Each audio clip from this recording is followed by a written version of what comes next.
O presidente Lula chega para a reunião dos BRICS, os países que estão no grupo do Brasil, Rússia, Índia, China e África do Sul. Uma das expectativas é a discussão para a criação de uma moeda comum, uma moeda única para esses países. Qual é a diferença entre moeda única e comum? Isso é viável? Isso é possível? Qual é o impacto disso na nossa vida? Vai ter algum impacto? Aliás, vai ser possível criar uma moeda única? Isso está na discussão da reunião. E aí eu chamei o economista Hugo Garbi para explicar para a gente se é viável ou não é e qual a expectativa dele em relação ao encaminhamento dessa discussão. Vamos dar uma olhada na entrevista.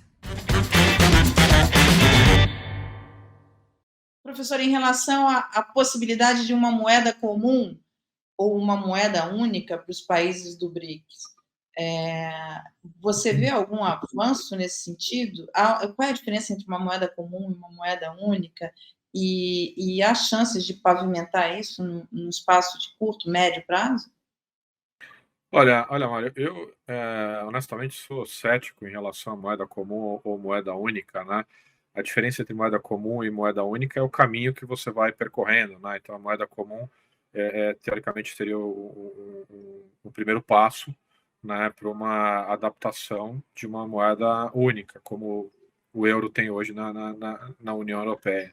De fato, se a gente for analisar em termos macroeconômicos, Brasil, Rússia, Índia, China e África do Sul, que são os países que compõem ali os BRICS, né? São os países economicamente grandes e em desenvolvimento. As características macroeconômicas desses países são muito diferentes, né? Apesar de ter características de países grandes e com PIB parrudo, robusto e em desenvolvimento.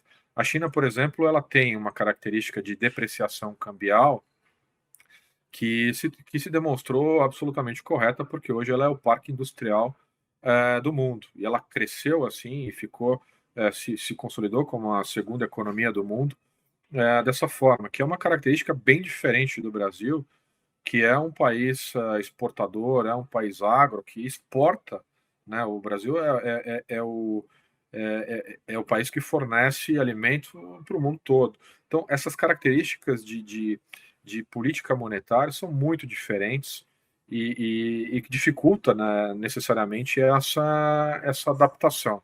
Eu, honestamente, sou cético em relação a essa implementação.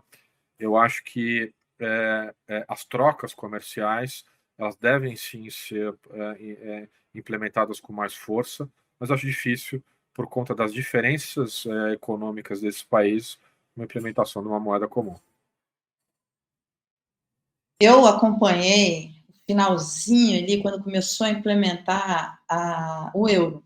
Eu estava na Alemanha, conversando lá com eles, fazendo matérias lá, e eu já achava tão difícil juntar aquelas características macro da França e da Alemanha, por exemplo. A Alemanha é super rígida na questão fiscal, a França mais ali tranquilo em relação a isso. Agora, você imagina conjuntando o Brasil. No Mercosul, você já não consegue, né? Enfim. Exato.